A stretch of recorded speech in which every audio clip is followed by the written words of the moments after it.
Welcome to Plano's Political Pitbull Podcast. I am Esther. And I'm Ruth. And today we have for you some Plano news, some Texas news. But before we get started with all of that, our show today is sponsored by Southwest Pain Management. Southwest Pain Management takes care of most chronic pain without pain pills. Their goal is to get you back to doing the things you love. They are also the world's leading long COVID experts. Dr. Groisman sees people from all over the world to treat their long COVID. Southwest Pain Management is in Plano. Please go to their website, reliefbeginshere.com, to see all that they do. First up is Plano. We have another economic development giveaway that passed at the City Council on June the 23rd, 2025. Boo. In the consent agenda, of course, because we have to hide it where people can easily miss it. This one, though, I must say, is a little bit different than the ones we've seen from City Council in the past. Because this one is going to the owners of a strip mall shopping center in Plano. It is the Parka Plaza West, and it was built in 1974. And the exterior has not been updated since 1974. Wow. And it looks it. The center is currently 80% leased. Now, I don't know. I think that's pretty good, but I guess they must think that's pretty bad. And the only thing I could find on the company who owns the shopping center is that they are a local landlord, and they own other properties throughout the DFW area that they lease out. When you're dealing with these smaller companies, a lot of them have multiple LPs, and it's very difficult to find anything about them. The great thing about the publicly traded companies, when we give those people money, is I can find out a lot of information about them because it's public record and public knowledge. These little companies that are private, can't find out much about them, unfortunately. So let us get to the agreement. This is for 101,797 square feet of retail shopping located at 2109 and 2129 West Parker Road in Plano. This is at the corner of Parker and Custer. It has the Parker Animal and Bird Clinic in the center, also Olive Burger. So maybe if that will clue you guys who are listening and you live in Plano, you may know where this is. Did you mean bird clinic? Yeah, bird. Okay, just checking. Olive Burger. Okay, just checking. Mm-hmm. You said blurred. I said blurred. Okay. I'm sorry. So, the company agrees to revitalize the shopping center by constructing or causing to be constructive property improvements that have a minimum construction cost of $3,694,524. And the improvements listed are to the outside. So they are going to be facade improvements that have a minimum of the costs I just said.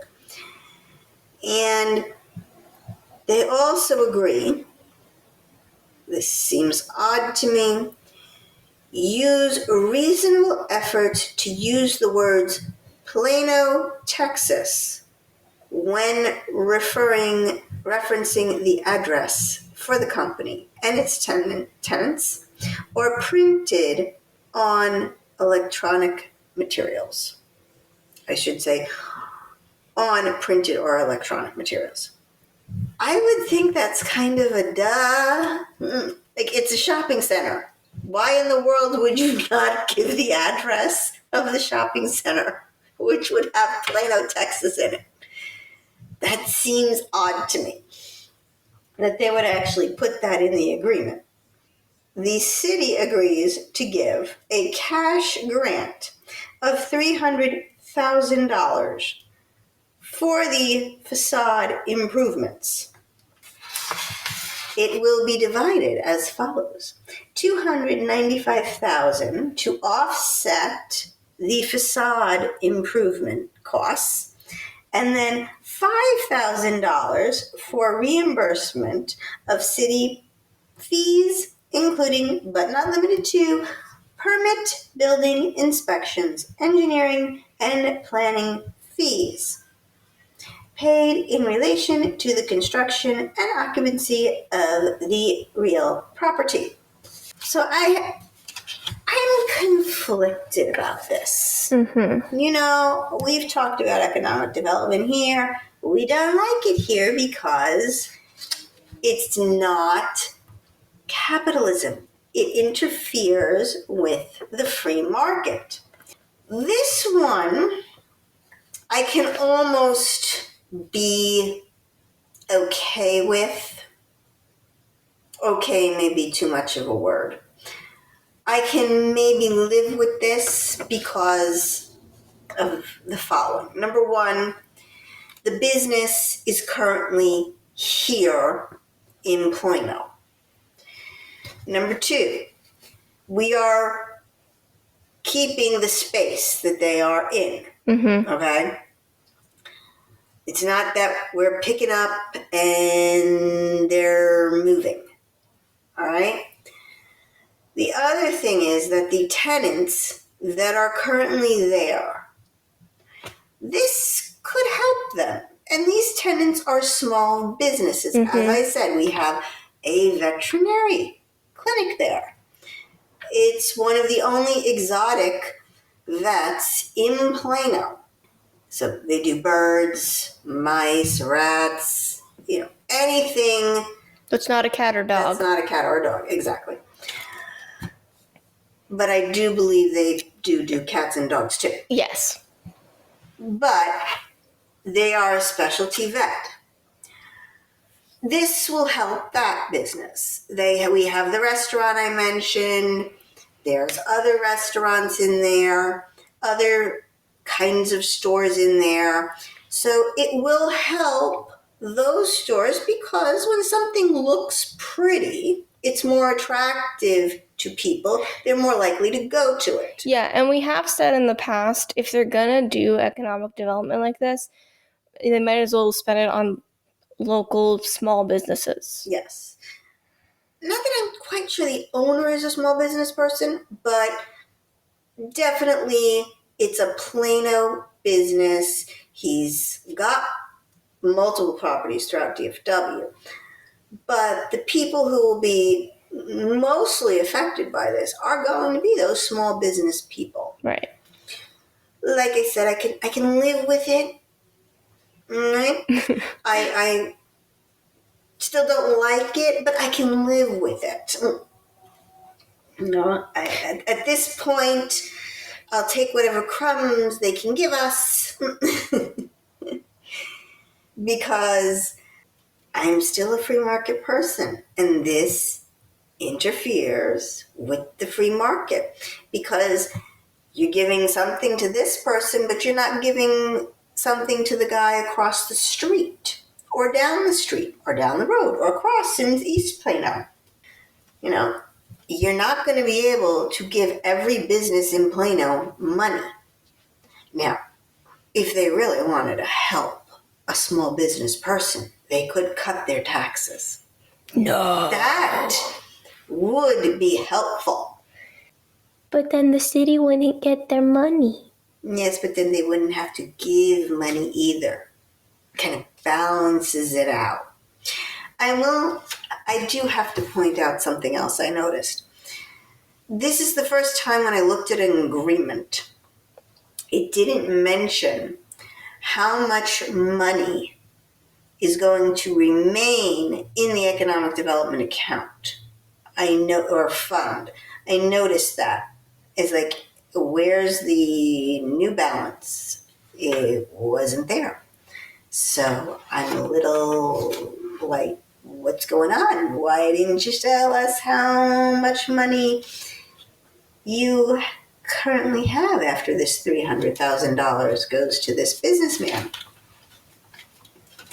I hope that after the businessman, he updates everything, he doesn't raise the rents. Because, if they're going to raise his property values and his property taxes are going to go up, he's going to have to raise the rent on those small businesses. And then this is going to be all for nothing. So, yeah. So I hope that is something that they're not going to do. See, I'd rather he updated himself and then they not raise his property values or his taxes on his property value because his property is now worth more. Nah, government doesn't know how to do that. Probably not. All they know how to do is spend. Mm-hmm. Speaking of spending, very good timing on that one. Oh. Also, during the same council meeting, the city council approved the purchase of Armstrong Middle School.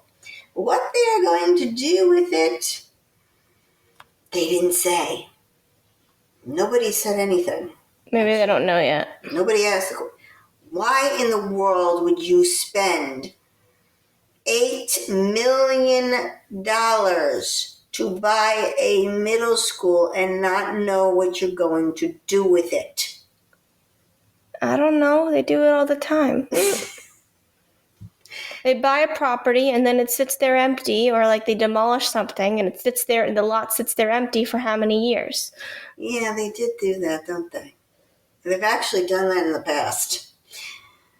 Well, I don't quite know what they're going to do with it because the area around the school is zoned single family.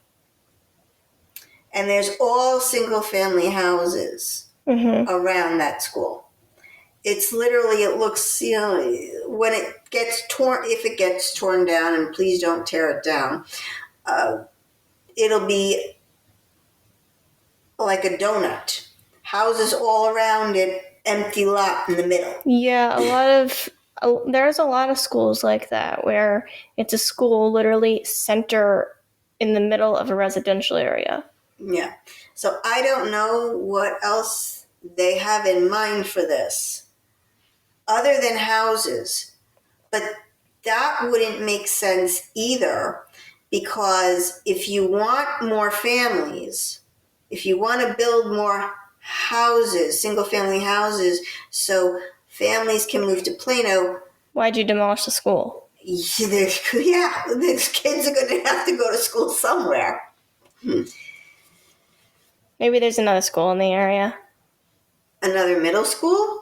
I don't know. How many middle schools do we have currently? Well, we have minus one. I don't know that answer. And I don't know where all of the kids are going to be going. So the next thing they talked about at the meeting is the arts plan.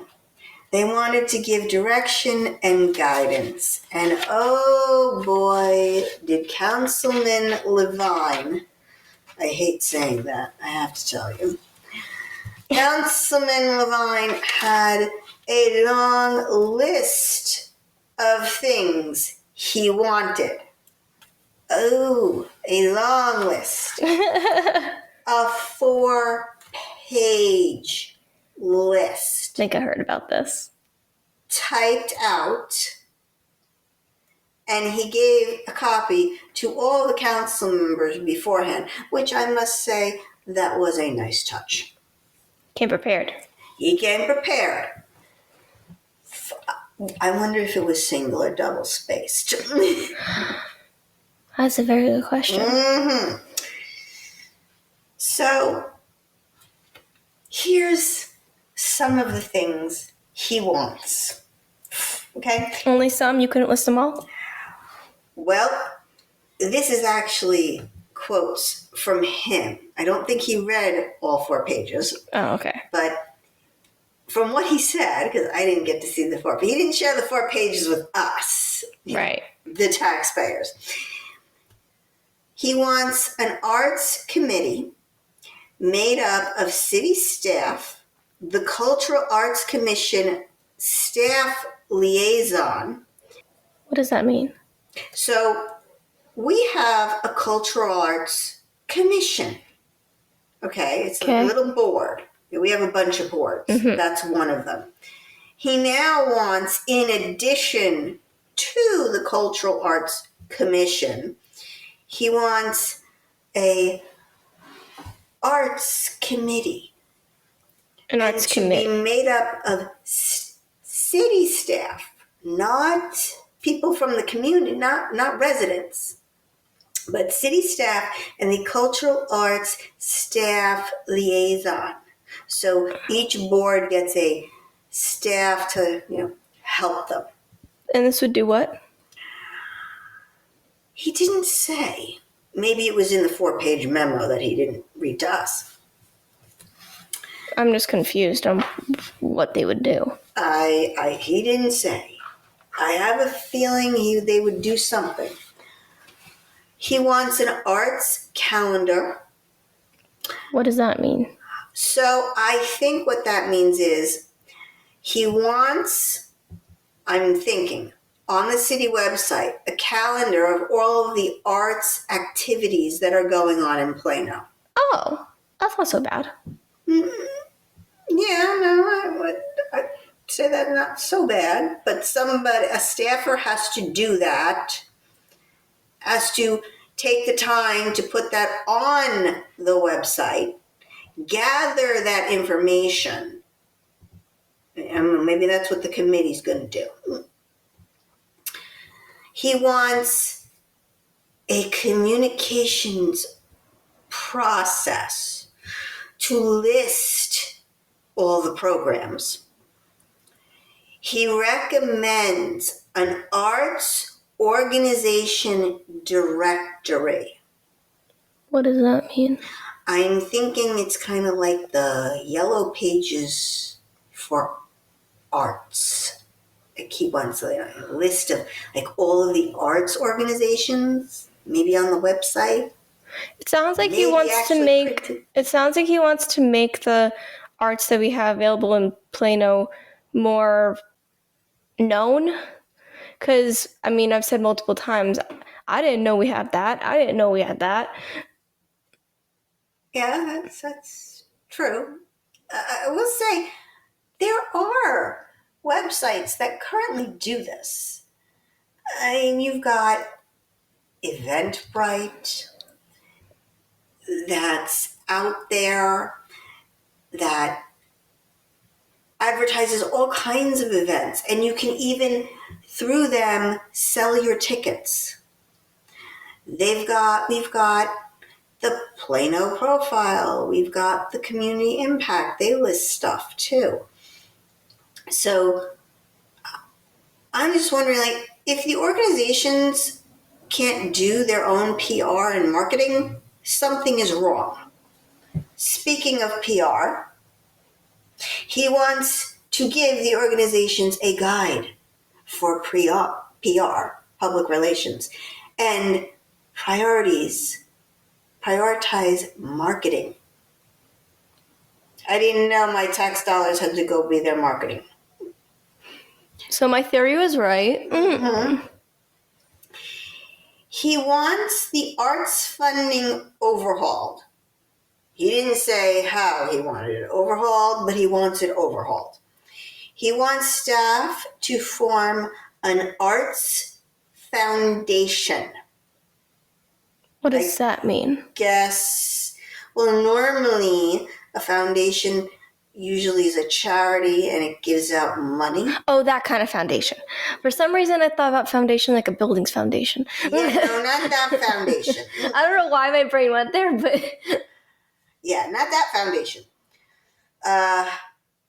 He wants it composed of citizens, stakeholders, and corporate partners to develop new fundraising strategies for the arts organizations. He wants to review or study the venues that they currently have for the arts. Is this what other cities, is this what Dallas does? I don't understand. Oh, no! I don't understand. No! Nobody does this that I know of. Also, he says there is a need for rehearsal space. And he wants to recommend the Richardson Eisman Center as a place where they can do their performances. And he wants... It's a good space. To identify smaller, flexible venues, potentially even on a temporary or adaptive, reusable basis that could relieve the pressure on existing facilities to allow more performances to take place. Yeah. So he summed it up like this. Okay? Form a committee. Prioritize development of a robust arts calendar and communication strategy. Redesign the arts grant program. Conduct a study of venues. I'm sorry. I can't.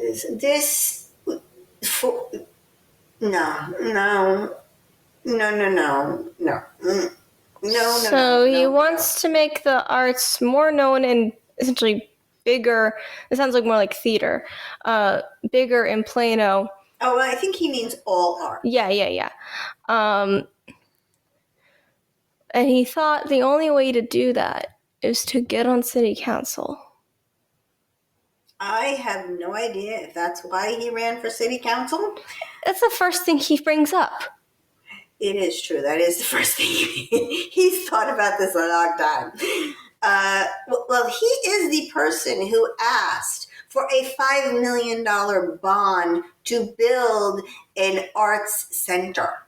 He's clearly very passionate about the arts. Really?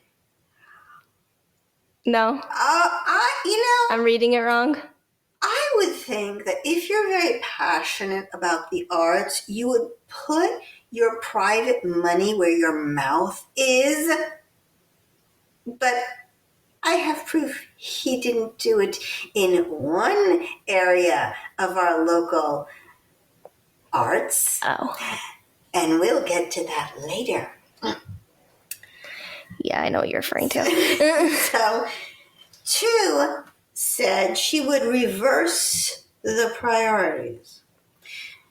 And she would start out conducting the venue study first. And she doesn't want to use the Eisman Center in Richardson. No, she wants people to stay here in Plano.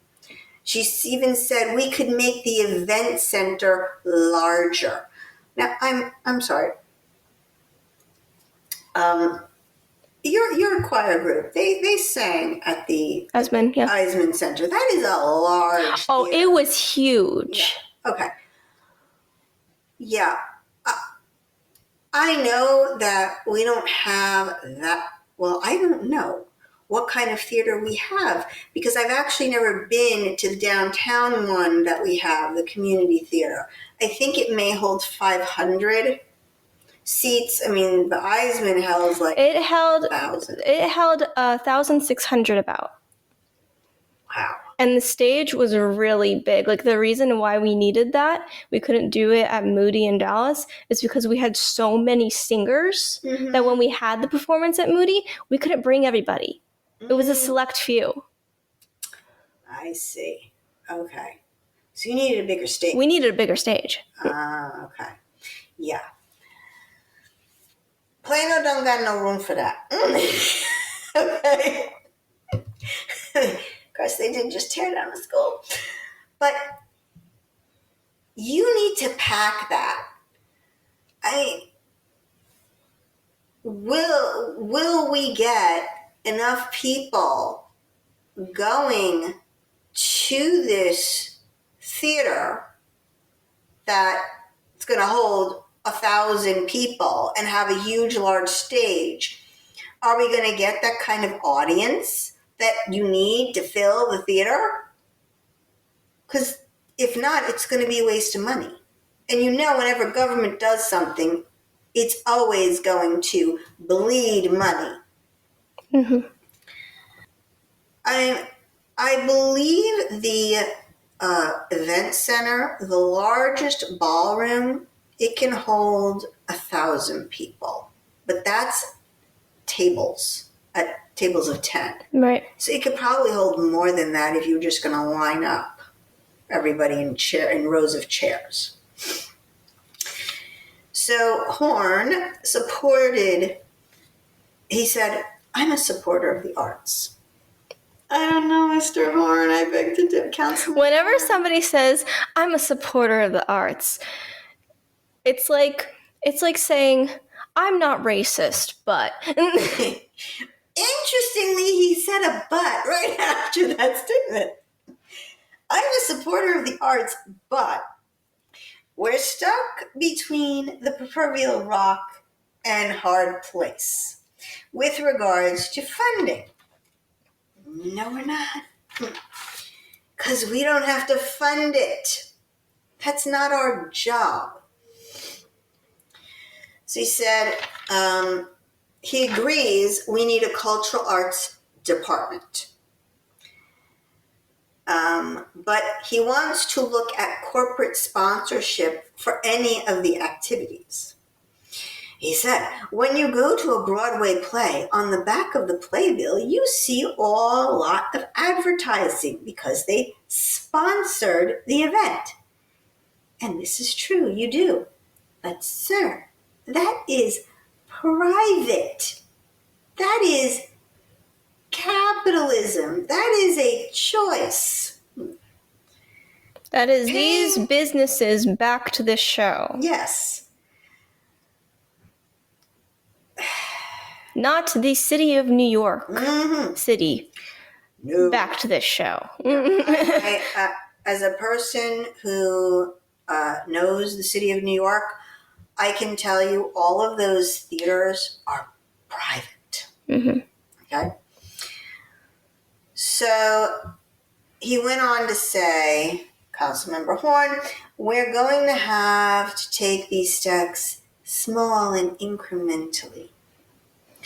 Now, Homer had a very interesting idea to add to this, which I found extremely odd.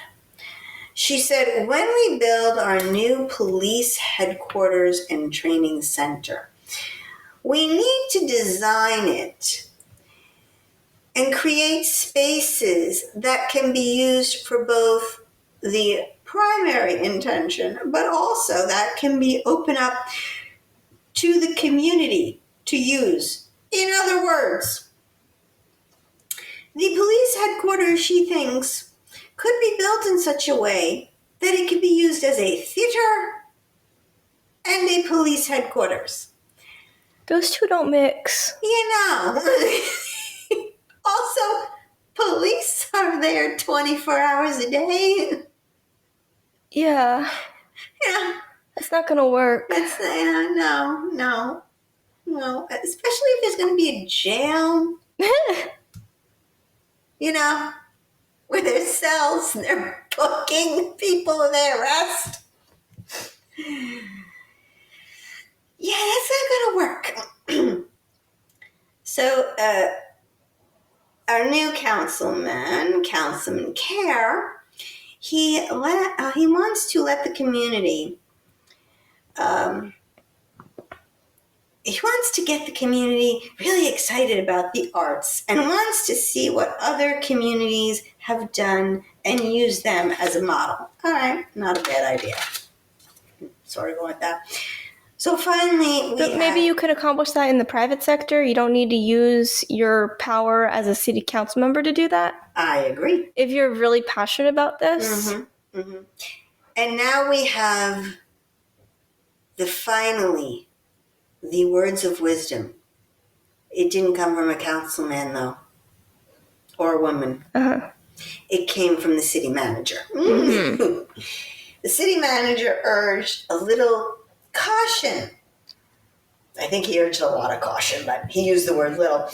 In part because he said, I think we need to be careful recognizing or the precedent that's being set with how we're using city resources to achieve some community goals.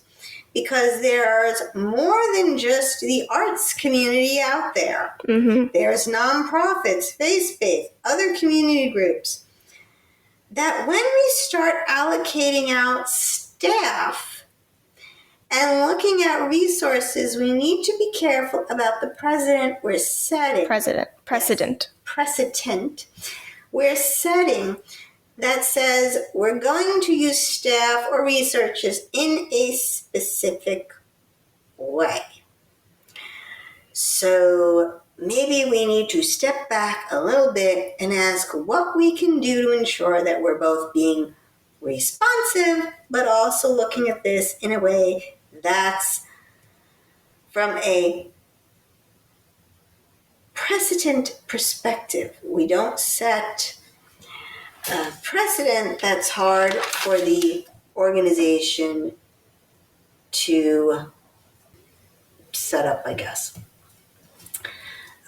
He would recommend that the mayor, the deputy mayor pro tem, and the mayor pro tem appoint a subcommittee of the council members to really work with staff on a couple of these things that Steve wants to get started with.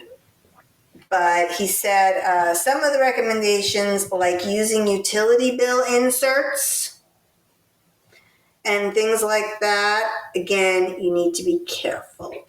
In other words, the way I would say this is, have you lost your mind?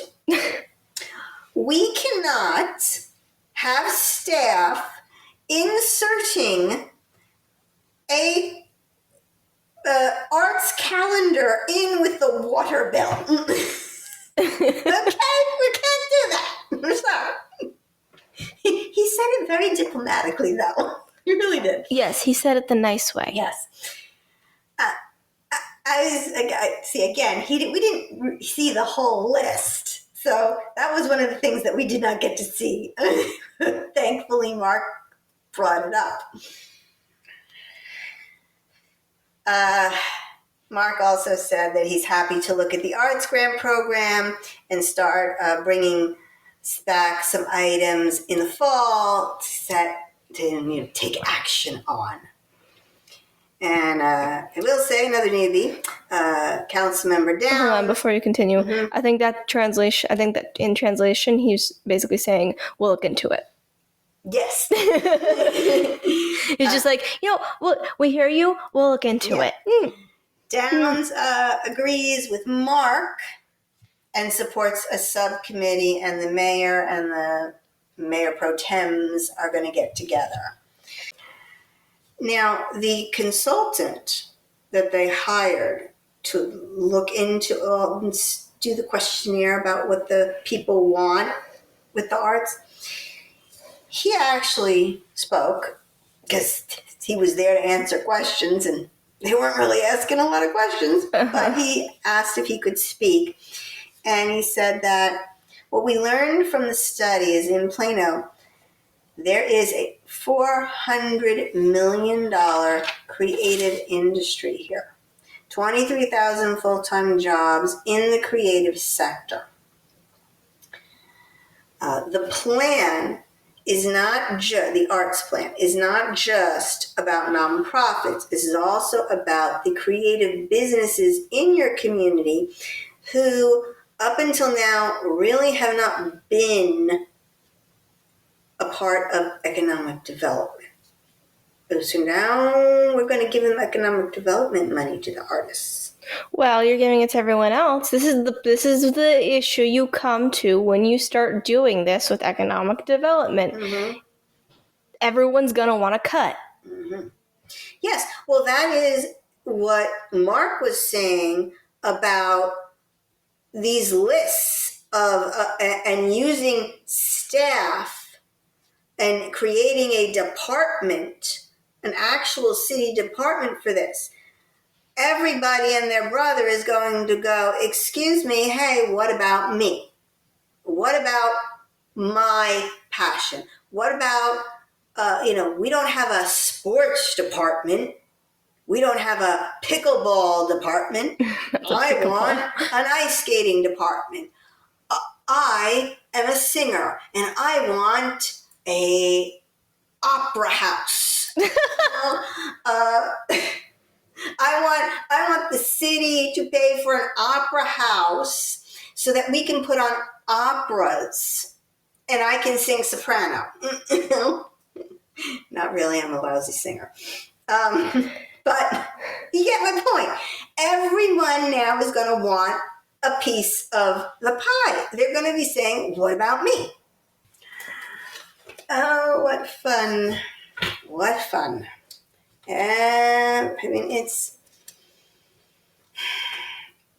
the thing that gets me is that, as I said, Mr. Lavine and all the council people who sit on council currently don't put their money where their mouth is. As far as we're aware. Because Ruth and I, we went to see the musical Camelot at our local Plano Community Theater Group, the North Texas Performing Arts group that's here right in Plano. They are actually right inside the Willow Bend Mall. I have no idea where they're going to go when that's torn down, but they're here and they put on the musical Camelot. And I noticed in their playbill, they list sponsors in their playbill of all the companies that gave them money. And HEB gave them money, an accountant gave them some in-kind support, or maybe he does his accounting services. You've got the Trans-American Foundation, Dairy Farmers of America.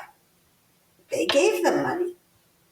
Farmers Insurance, Community Impact gave them an in-kind support. So that means that instead of giving them cash, they probably gave them free advertising in the Community Impact. Dallas Morning News, also the same thing. Plano Local Profile, Plano Magazine, Plano Star Courier, Shops at Willow Bend, and the bottom here, it says, funded in part by City of Plano and City of Frisco Arts Foundation. You know who I didn't see here under the friends and family sponsors? I didn't see any of our council members' names. Well, they contributed with the city's money. That ain't the same. I know. You heard the sarcasm in my voice. I know. Yeah, not good enough. If you are a lover of the arts and if you want to support the arts, Mr. Lavine, Mr. Lavine, and Councilman Horn and the rest of you, then you would have donated some of your own money to this organization or your time. Former Councilman Shelby Williams was actually in the play. He actually did online marketing for them and was there basically like their producer for them. So I'm sorry, but if you're a lover of the arts, you need to do more than just don't donate tax dollars. Or at least attend. We didn't see any of them. Do you even go? Have you gone? Have you gone to see Camelot? Or any of their shows? Frozen was just next door. Yeah. And I must say, who knew former Councilman Shelby Williams could sing? Yeah, he did great. He played Lancelot, and his daughter played his squire. Very, very cute little girl. And Ruth and I, Ruth, she is a musical theater lover. Yeah. So, Ruth, why don't you give the folks a review of the musical? Well, okay, so I'd never seen... So, yes, I really, really love musical theater. And musicals in general. I primarily sing musical theater. I never saw this particular musical, though, so I didn't really go in with any expectation. But it was really good. It was really funny. I might be just hormonal, but I teared up at a lot of parts. And the cast were phenomenal singers and actors. Like, they really sold the parts. If I wanted to be nitpicky, I could be nitpicky on some of the vocals, but I'm not going to do that. This was a volunteer thing. They're doing it as a passion. I'm not going to do that. I will say one of the standout performers was the guy who played... Yes. Mordred. Mordred. When I heard him, when he first came out... he didn't even sing yet. When he first came out, I was like, oh, this guy's an actor. Yes. And he sang very well. Oh, yeah. He is going to be majoring in theater, yes. No doubt. So his name is Jackson Vieira, I think it's pronounced. And he is a senior at Booker T. Washington High School for the Performing and Visual Arts, and majoring in both theater and music conservatories. So he is definitely going to be known. He was very good. Yeah, and according to his biography, he has quite the range. Mm-hmm. The things he's played, you can't typecast him. He's got a range. He loves to play villains, apparently, but he's also played the hero. He's played Elmo, too. He's played Mufasa, Bill Sikes and Oliver, Hook and Peter Pan. Like I said, he loves the villains, apparently. Joseph and Pharaoh in Joseph and the Amazing Technicolor Dreamcoat. Sheldon Plankton in SpongeBob, the musical. Yes, he did very well. It was very, very captivating. Now, I will say, though, that there was one performer that stole the show, and it was the dog. Oh. It was the little dog. He played a part too. This was apparently his second performance. He played Toto in The Wizard of Oz once before, and he even got a bio in the playbook. So, yep, he's got his own little spot. With his little picture on it, his little headshot. So we recommend it. The theater is very nice. So they have 4 or 5 theaters in this area of the mall. And so each theater is small. Yeah. It's not that big. It's one of the smallest theaters I've been in. Mm-hmm. It's very small. One thing I will say, because it was kind of distracting for me, is because the space is so small in that mall and you have the theaters so close together, I could hear the crowd from the Frozen, the theater playing Frozen right across from us. I could hear them constantly. Yes. We heard them clapping. Sometimes I heard them singing. Yeah. Very faintly. Like, it was mainly the crowd that was distracting. Yes. So, I don't know what's going to happen to this theater area, because they also do workshops and they have classes. They have a whole academy. They have summer camp programs where they're teaching kids about acting and singing and all kinds of theater stuff. But I don't know what's going to happen to them with the development. They were supposed to go over next to where Macy's was, or they were supposed to go next to Macy's, according to the developer, but now Macy's is not going to be there.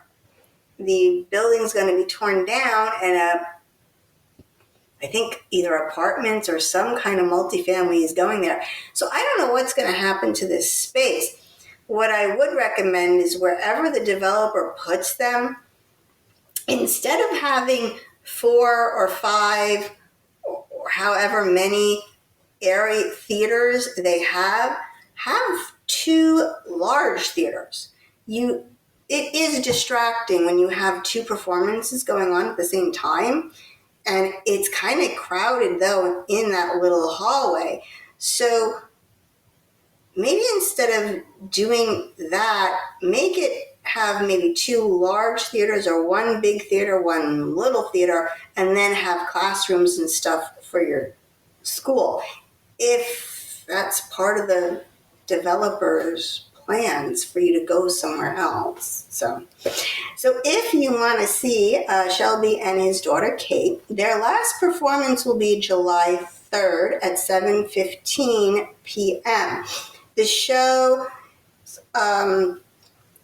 continues its run from July 2nd to the 6th, and the actors rotate. There's actually 3 Lancelots and 2 Guineveres, so they rotate performances. So the next and last time to see former Councilman Williams will be July the 3rd. And you can get your tickets at ntpa.org/tickets. Yeah, go support them. Like, if you like musicals, if you like going to theater, if you remember the musical Camelot and you really enjoyed the movie, go see it. You're gonna have a blast. It was a really fun time. And the tickets are not expensive. Tickets are not expensive. It was only $15, and we sat in the orchestra. So, it's worth the price.